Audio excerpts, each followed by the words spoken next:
Cu+2 का इस तरीके से होगा। अब आते हैं इसमें, देखो यहाँ पे निकल पे जो चार्ज, हाँ हाँ बोलो।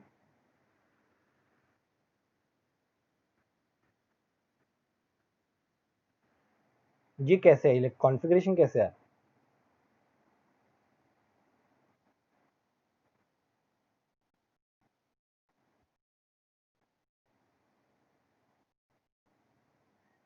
कॉपर का कॉन्फ़िगरेशन क्या रहता है? 3D10 4s1। अब ये मत बोलना कॉपर का कॉन्फ़िगरेशन ऐसे, ये तो आना चाहिए तुमको। अब तुमने 2 इलेक्ट्रॉन निकाल दिए, कहाँ से जाएंगे? पहले तो 4s से जाएंगे और फिर एक से जाएगा, 3D9 4s0। समझ में आया ये वाला पार्ट? ठीक है। देखो निकल पे चार्ज है 0, निकल का क्या होगा? 4s2 और यहाँ पे 3D8, राइट? यहाँ पे क्या है 4। अब देखो निकल का चार्ज यहाँ पे 0, क्योंकि कार्बोनिल का तो 0 ही चार्ज होता है, निकल का चार्ज क्या होगा? 0 होगा। अब क्या है, ये क्या है? SFL है। SFL है तो क्या हो जाएगी? पेयरिंग हो जाएगी यहाँ पे, पेयरिंग चाहिए, पेयरिंग हो जाएगी यहाँ पे, तो यहाँ पे हो जाएगा 3D10 4s0। हाँ, ये थोड़ा सा ट्रिकी पार्ट था इस वाले, इसीलिए मैंने इसका एग्जांपल लिया। दिस इज वेरी इंपॉर्टेंट, ये पूछ चुके हैं जेई में ऑलरेडी, या फिर जेई मेंस जे एडवांस में, पता नहीं किसी में तो पूछा है ये। हाँ, 3D में, 4D में नहीं, 3D में, 3D में।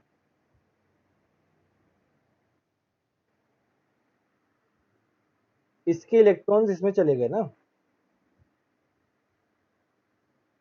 4s के इलेक्ट्रॉन 3D में चले गए। स्टेबिलिटी के लिए हमें एस तो चाहिए ही चाहिए ना, 4s तो चाहिए ही चाहिए।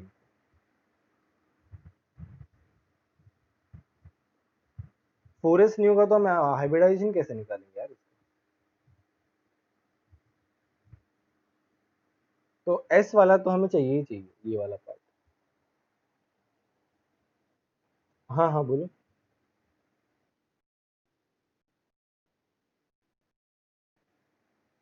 हाँ तो स्ट्रॉन्ग फील्ड है ना।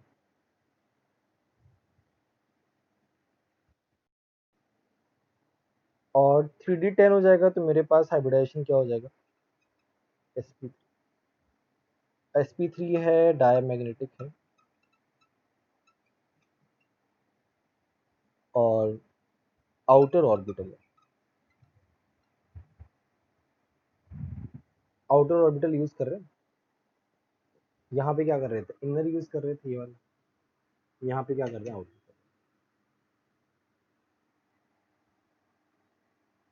देखो किसी को डाउट हो तो बताओ।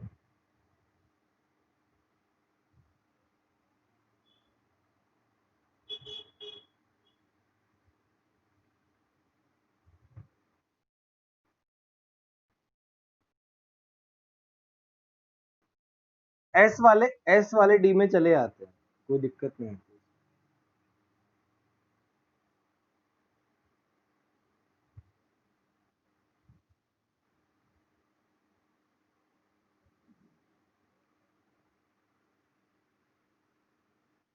हाँ हाँ नित्य बोलो।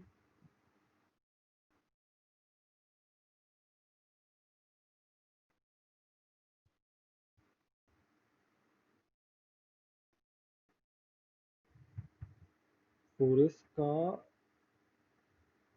एनर्जी स्टेट कम है, मतलब फोरेस्ट पहले फिल हो रहा है, उस सेंस में बोल रहा हूँ क्या? ऑब्बो प्रिंसिपल से बोल रहा हूँ?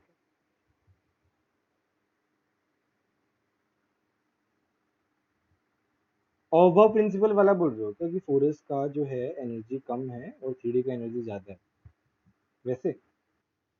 हाँ तो ठीक है ना, मतलब हम क्या कर रहे हैं? हम एक्साइटमेंट ही तो कर रहे हैं बेसिक इलेक्ट्रॉन का। यहाँ से हम इलेक्ट्रॉन इसमें भेज रहे हैं। तो और यहाँ पे क्या हो रहा है, इसका हम अवेलेबिलिटी करा रहे हैं फोरेस्ट का। फोरेस्ट का अवेलेबिलिटी बहुत ज़्यादा जरूरी है, और हमारे पास स्ट्रॉन्ग फील्ड लिगेंड है तो इतनी दिक्कत नहीं आएगी हमको।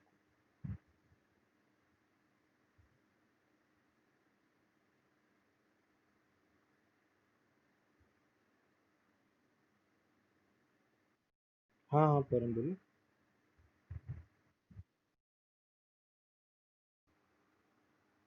मतलब 3D9 4s1 ऐसा कुछ।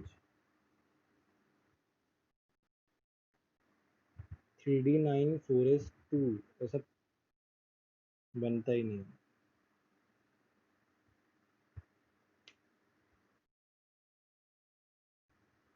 3D9 4s1 वेल ऐसे तो हम काफी सारी, नहीं फिर वो एक इलेक्ट्रॉन आ जाता ना 3D9 में, स्ट्रॉन्ग फ्री लिगेंड होता है,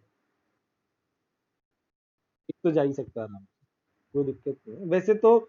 ऐसा जो एग्जाम्पल है ना, ये वाला जो एग्जाम्पल है, ये वाला एग्जाम्पल इसी में ही देखा गया है। बाकी I didn't come across with any other example जिसमें ऐसा हो रहा हो। बट जब हम कार्बोनिल वाले कॉम्प्लेक्सेस पढ़ेंगे ना, तब हम और डिस्कशन करेंगे। वो खैर वो तो ऑर्गेनोमेटेलिक हो जाता है, वो थोड़ा अलग हो जाता है, डिफरेंट हो जाता है, वहाँ पे अलग ही केस होता है। बट ऐसे कार्बोनिल वाले जो है ना, इसमें निकल का ही एग्जाम्पल है जिसमें इस तरीके से हो रहा है।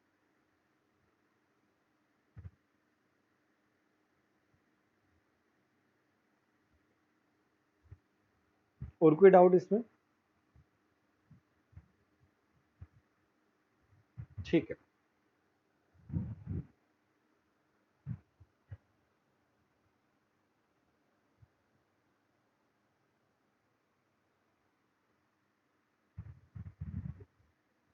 तो अभी क्या है, अभी हम मिक्स फील्ड लिगेंड की बात करते हैं। अभी हमने CN6 CN4 इन सब के एग्जाम्पल भी देख लिए, काफी सारे क्वेश्चन भी कर लिए।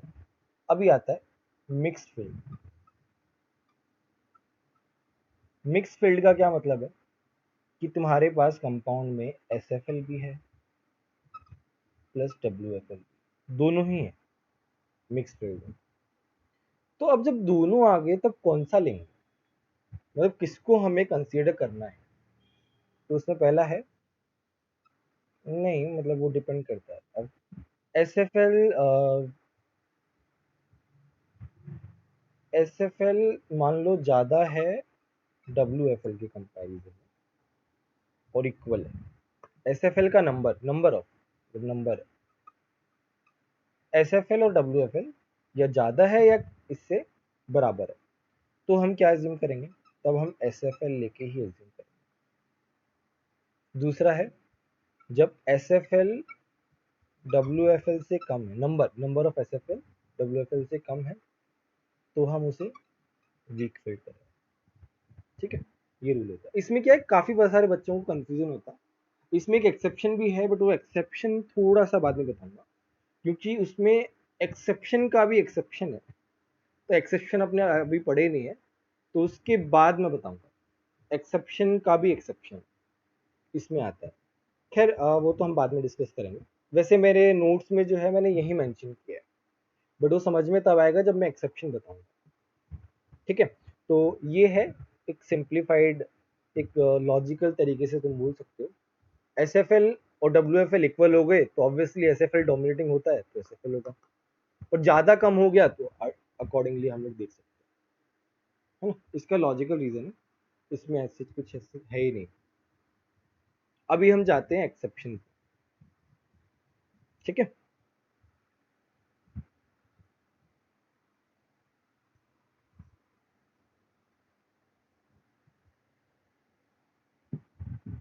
एक्सेप्शंस। अब देखो जो एक्सेप्शंस आ रहे हैं ना, वो एक्सेप्शंस हमने ऑब्जर्व किए। VBT ने तो केवल थोड़ा बहुत बता दिया, बट ये एक्सेप्शन हमने ऑब्जर्व किए, और इन एक्सेप्शन से काफी सारे क्वेश्चन आते हैं। तो इन एक्सेप्शंस के अकॉर्डिंग क्या है, 4D 5D and +4 carrying metals always form inner orbital complex। हमेशा 4D वाले मेटल, 5D वाले मेटल या +4 वाले मेटल, ऐसे मेटल जो होते हैं वो हमेशा क्या करते हैं, इनर ऑर्बिटल कॉम्प्लेक्स बनाते हैं। ये हमारा एक्सेप्शन है, चाहे उसमें WFL हो SFL हो, उससे फर्क ही नहीं पड़ता। अब देखो जैसे मैं एग्जांपल ले रहा हूँ, जैसे मेरे पास है PtCl4 2 तो ये क्या है, ये हमारा WFL है। अब तुम जो कहोगे WFL है सर, ये तो क्या हो गया, आउटर ऑर्बिटल हो गया, पर ऐसा होता ही नहीं। ये क्या होता है, DsP2। जैसे हम एक ले लेते हैं, PdCl4 ले लेते हैं, ये भी क्या होता है, DsP2।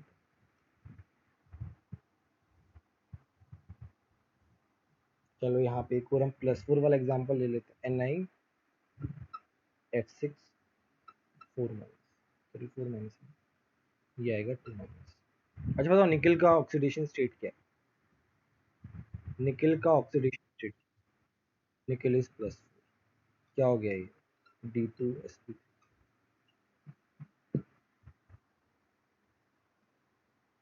बोलो समझ में आया कि नहीं। अब आता है दूसरा रीजन कि मतलब इसका रीजन क्या है ना, ये ऐसा हो क्यों रहा है। देखो जब भी मेटल एंड लीगेंड के बीच में मेरा क्या बन रहा है, बॉन्ड बन रहा है। अब ये बॉन्डिंग की जो रिस्पॉन्सिबिलिटी है वो ओनली लीगेंड पे ही डिपेंडेंट नहीं है। From the starting we are saying if the legend is WFL, if the legend is SFL, तो all the conditions were based on ligand only, but bond जो अच्छा बन रहा है, वीक बन रहा है, that is not the responsibility of ligand only, it is also responsibility of metal, it is also dependent on metal। अब metal पे कैसे डिपेंडेंट होता है, डिपेंडेंसी ऑन मेटल जो है वो डिपेंड करता है Z effective. If Z effective is more, Z effective ज्यादा होगा तो क्या होगा, बॉन्डिंग मेरा अच्छा होगा या बेकार होगा बताओ। Z इफेक्टिव ज्यादा हुआ तो बॉन्डिंग मेरा कैसा होगा,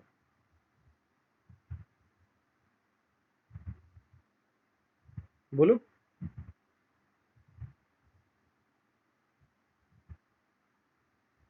मेरी आवाज आ रही है कि नहीं आ रही, ऑब्वियसली अच्छा होगा ना, एक तुरंत रिस्पॉन्स आना चाहिए। पता नहीं क्यों इसमें कंफ्यूजन है। Z इफेक्टिव ज्यादा है तो न्यूक्लियस का अट्रैक्शन फोर्स ज्यादा है, और न्यूक्लियस का अट्रैक्शन फोर्स ज्यादा है तो इलेक्ट्रॉन लेगा ना फटाफट वो। Z इफेक्टिव ज्यादा है, न्यूक्लियस का अट्रैक्शन फोर्स ज्यादा है, और अट्रैक्शन फोर्स ज्यादा है तो फटाफट इलेक्ट्रॉन लेगा ना लिगेंड से।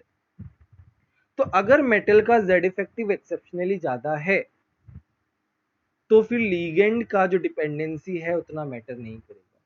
बोलो ये वाली बात समझ में आई कि नहीं। इफ मेटल का Z इफेक्टिव ज्यादा है तो लीगेंड का डिपेंडेंसी उतना मैटर नहीं करेगा। ये वाली बात समझ में आई कि नहीं, ये बताओ। ठीक है, यहाँ पे वही होता है 4D 5D और +4, इन तीनों में क्या है, Z इफेक्टिव मेरा ज्यादा होता है। हाँ हाँ बोलो। देखो मैंने क्या बोला कि मेटल और लीगेंड के बीच में बॉन्ड बन रहा है, तो from this starting we are saying the legend is this, if the legend is this, so that means कि we are dependent on ligand for the bond formation, but that is not true, metal is equally responsible for that, and there should be some dependency on metal, and which is based on Z effective of metal. If the Z effective is more for metal, that means our bonding will be strong। Obviously Z effective ज्यादा होगा तो attraction force ज्यादा होगा nucleus का, nucleus attract जल्दी करेगा, तो जैसे ही उसे इलेक्ट्रॉन दिखेगा तो तुरंत उसको खींचेगा, तो बॉन्डिंग मेरी क्या हो जाएगी उस टाइम पे। जब मेटल का Z इफेक्टिव ज्यादा है तो हमारा बॉन्डिंग मेटल पे डिपेंडेंट है ज्यादा, लीगेंड पे डिपेंडेंट नहीं। सो 4D 5D एंड +4 के केस में जब Z इफेक्टिव ज्यादा है मेटल का, तब वो लीगेंड पे डिपेंडेंट नहीं होगा। No dependency on ligand.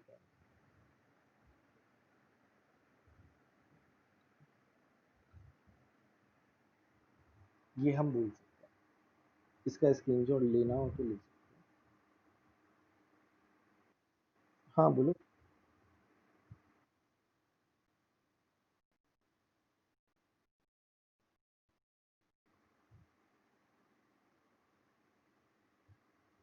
मतलब अब हमें देखने की जरूरत नहीं है ना कि तुम्हारा एस एफ एल है डब्ल्यू एफ एल, वो हमेशा क्या बनेगा, इनर ही बनेगा।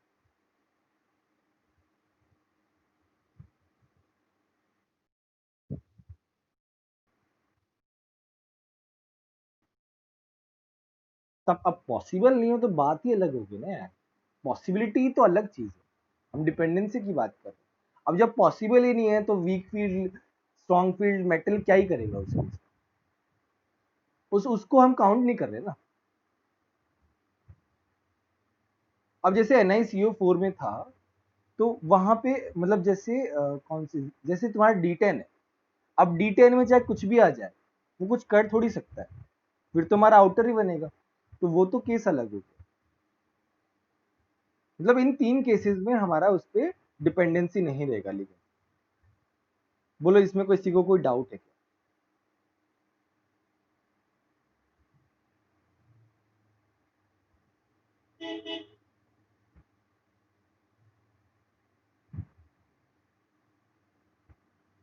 ठीक है,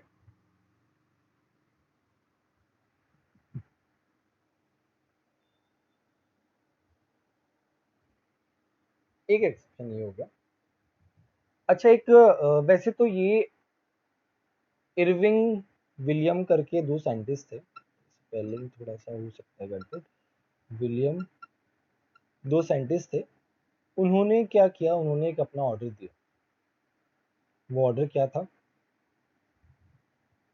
क्रोमियम +2, इसके बाद क्या आता है Fe2+, इसके बाद क्या आता है कोबाल्ट 2+, निकल 2+, कॉपर 2+, Zn+।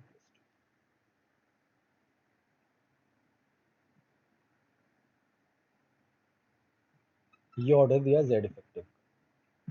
वैसे तो हमें पता ही है कि जब हम अक्रॉस द पीरियड जाते हैं तो क्या होता है, मेरा जेड इफेक्टिव बढ़ता है। और कॉपर से जिंक के बीच में क्या होता है, थोड़ा एक्सेप्शनल बिहेवियर होता है, क्योंकि वहाँ पे रिपोजिशन ज़्यादा हो जाता है जब हम यहाँ से यहाँ जाते हैं, तो वहाँ पे मेरा कम हो जाता है। हाँ हाँ बोलो। वही मुझे लग रहा था कि यार एक तो मुझे कम लग रहा है, बट मेरे को याद नहीं आया एकदम से। ठीक है, तो ये हमारा ऑर्डर रहता है। इरविंग विलियम ने ऑर्डर दिया जेड इफेक्टिव का। अब उन्होंने क्या बोला, यहाँ से उन्होंने क्या एक्सप्लेन किया। अब हम जाते हैं एक्सेप्शन पे, इससे क्या एक्सेप्शन है।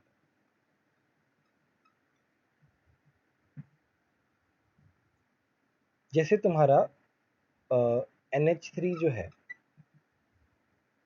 अच्छा कार्बन डोनर और नाइट्रोजन डोनर में ज्यादा स्ट्रॉन्ग कौन सा होता है? Carbon donor. तो मतलब ये स्ट्रॉन्ग फील्ड में भी ज्यादा स्ट्रॉन्ग कौन सा है, कार्बन है। ये क्या है, कम स्ट्रॉन्ग है। नाइट्रोजन डोनर क्या है, लेस स्ट्रॉन्ग, है ना। तो अभी क्या है, NH3 जो लीगेंड है, अब देखो इनका जेड इफेक्टिव कम है। अगर हम देखें तो इनका जेड इफेक्टिव कम है कंपेयर टू अदर वन। तो इनका जब जेड इफेक्टिव कम है, मतलब मेटल का स्ट्रेंथ जब कम है, और ये क्या है, नाइट्रोजन डोनर क्या है, इन दोनों में लेस स्ट्रॉन्ग है। तो NH3 ligand behaves like WFL in case of Cr+2, Mn+2, Fe+2, Ca+2।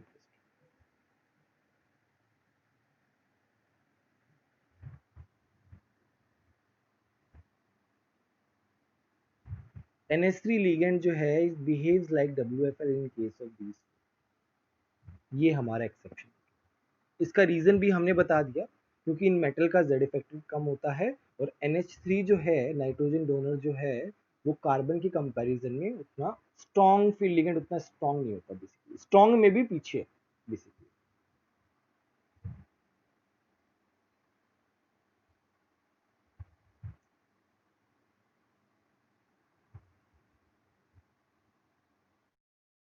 हाँ हाँ बोलिए।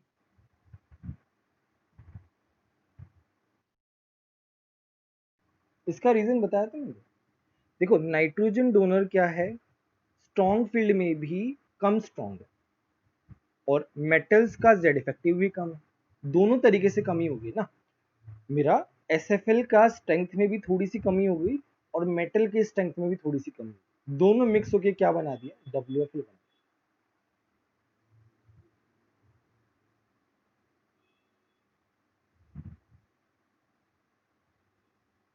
इसका एग्जांपल लेते हैं, जैसे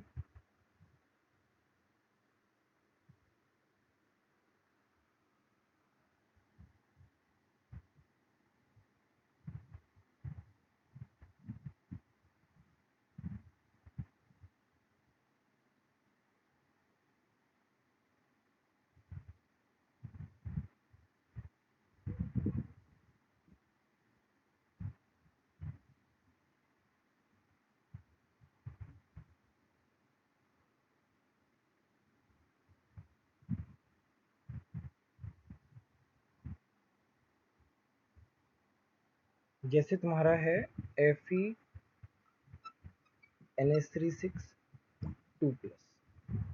अच्छा बताओ, इसका इस केस में ये क्या है, WFL। D6 प्लस, ये D6 ही होगा, प्लस WFL क्या बनाएगा बताओ। तुरंत आंसर आना चाहिए। D6 plus WFL, coordination number 6 है, क्या आएगा बताओ, sp3d2। और हमें एक्सेप्शन नहीं पता होता तो हम इसे क्या मान लेते हैं, SFL। उस केस में हम क्या लिखते थे, D2sp3 लिखते थे, बट ये गलत हो जाता है। तो हमारा ये क्या है, एक्सेप्शन का पार्ट। बोलो बात समझ में आई कि नहीं आई, किसी को डाउट हो तो बताओ।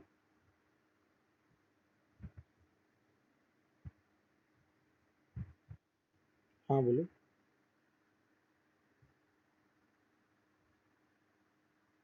बोलो बोलो, बोलो बोलो।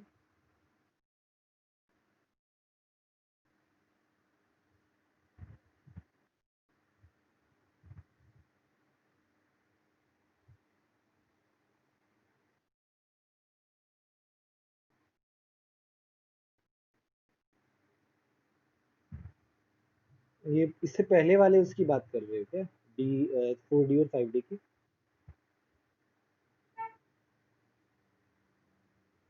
उसकी बात कर रहे हो क्या?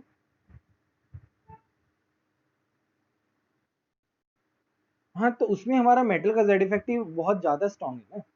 मेटल का जेड इफेक्टिव ज्यादा है, तो हमें एसएफएल के केस में तो हमारा क्या बनेगा, इनर ही बनेगा। तो डब्ल्यूएफएल भी किस तरीके से काम करने लगते हैं, एसएफएल काम करने लगते हैं उसके, क्योंकि मेटल का जेड इफेक्टिव जो है दैट इज सफिशिएंट।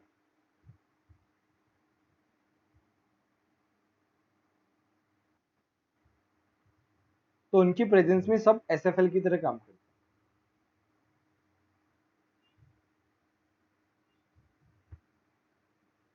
डन। इसका स्क्रीनशॉट लेना हो तो ले लो। ठीक है, अभी दूसरा हम लोग वो करते, एक्सेप्शन देखते। अच्छा बताओ, CO+2 और CO+3 में जेड इफेक्टिव किसका ज्यादा है?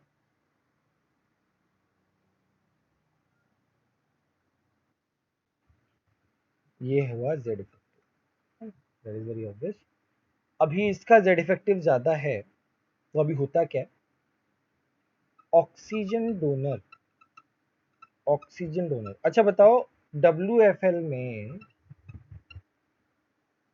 ऑर्डर क्या था, हेलोजन जो था वो ज्यादा वीक था, और ऑक्सीजन जो था वो स्ट्रॉन्ग था। WFL में भी स्ट्रॉन्ग कौन, ऑक्सीजन डोनर। बताओ ये वाली बात समझ में आई। वीक में भी स्ट्रॉन्ग कौन, ऑक्सीजन डोनर। तो बताओ oxygen donor in presence of CO+3 and CO2+ किसकी तरह बिहेव करता है, it behaves like acid. Weak में जो स्ट्रॉन्ग है वो स्ट्रॉन्ग मेटल के साथ क्या करेगा, SFL की तरह। जैसे एग्जांपल लेते हैं, जैसे तुम्हारे पास है CO, C2O4 3 माइनस, यहाँ पे 3 लगाना। तो मतलब कोबाल्ट का वो क्या है, चार्ज कितना है कोबाल्ट का? C2O4 का ऑक्सीडेशन स्टेट, सॉरी चार्ज कितना है, -2। तो ये हो गया -6, उधर गया तो +6, 6 - 3 +3, CO+3 हो गया। और ये क्या है, ऑक्सीजन डोनर है। ये हमने देखा था इसका जो स्ट्रक्चर है, ये ऑक्सीजन डोनर है और ये क्या है, कोबाल्ट+3। तो एक इसकी तरह बिहेव करेगा, SFL की तरह बिहेव करेगा, और SFL की तरह बिहेव करेगा। और ये क्या है, CO+3, तो क्या आ गया, D6 आ गया। D6 प्लस SFL क्या होता है, बताओ? फटाफट आंसर आना चाहिए यार, ऐसे इतना देर क्यों लगा रहे? D2sp, बस।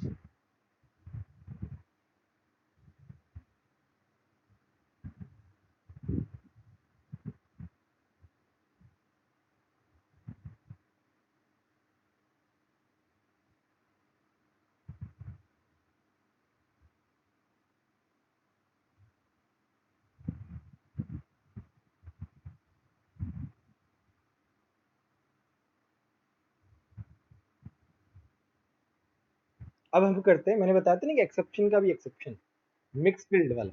हाँ हाँ बोलो।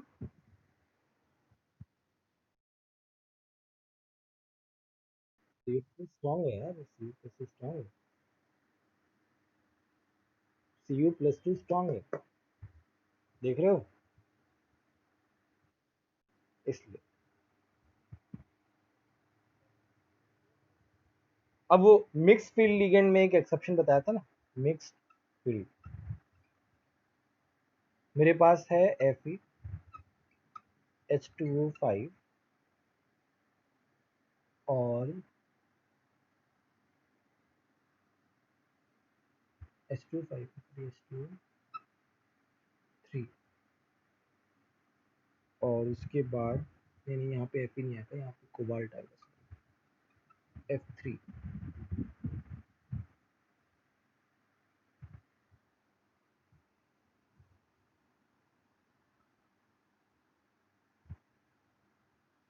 अच्छा यहाँ पे तुम्हें क्या दिखाई दे रहा है, कोबाल्ट का ऑक्सीडेशन स्टेट कितना है, +3 है।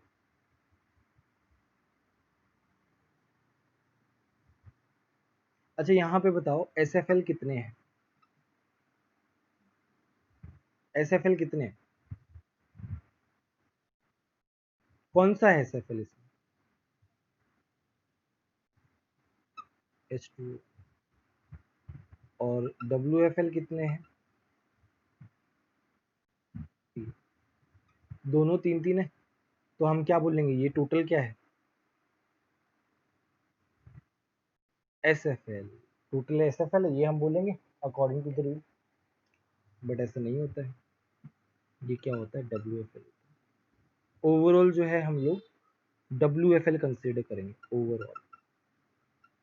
ये एक्सेप्शन H2O वाला जो है एक्सेप्शन, अभी अभी बताया मैंने, oxygen donor in the presence of this SFL। तो ये हमारा क्या हो गया, SFL हो गया, एक्सेप्शन से आया। और ये तो WFL है ही, SFL WFL बराबर है। बट ओवरऑल जो इसका इफेक्ट आता है, WFL कंसीडर करके हम इसका हाइब्रिडेशन निकालेंगे।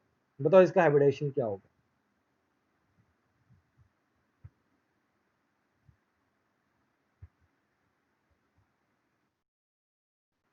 sp3d2। बोलो ये वाली बात समझ में आएगी नहीं? तो ये क्या हो गया, ये एक्सेप्शन है, एक्सेप्शन में एक और एक्सेप्शन आ गया।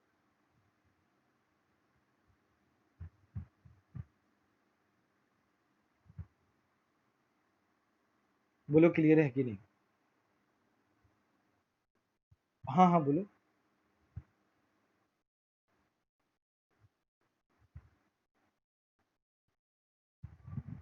हम्म।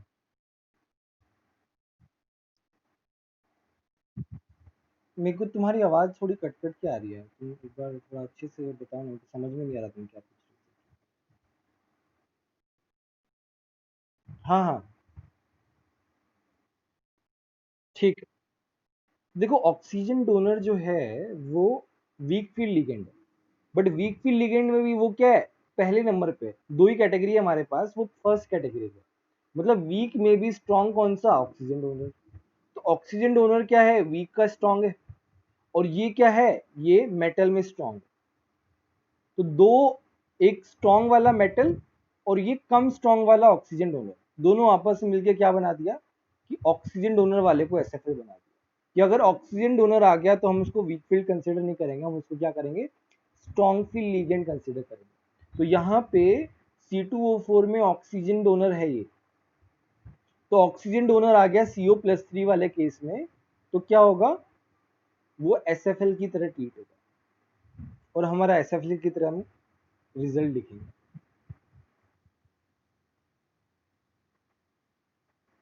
क्या क्या,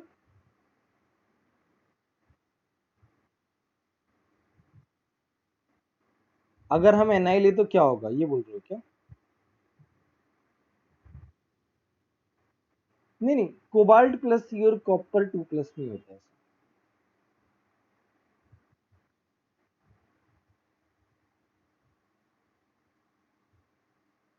और किसी को कोई डाउट?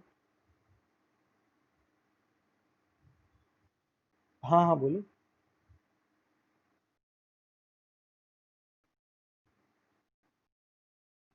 ज्यादा कटायन है, ज्यादा कटायन मतलब ज्यादा चार्ज है, इसका मतलब इलेक्ट्रॉन कम हो गए, प्रोटॉन ज्यादा हो गए। प्रोटॉन ज्यादा हो गए तो जेड इफेक्टिव बढ़ गए।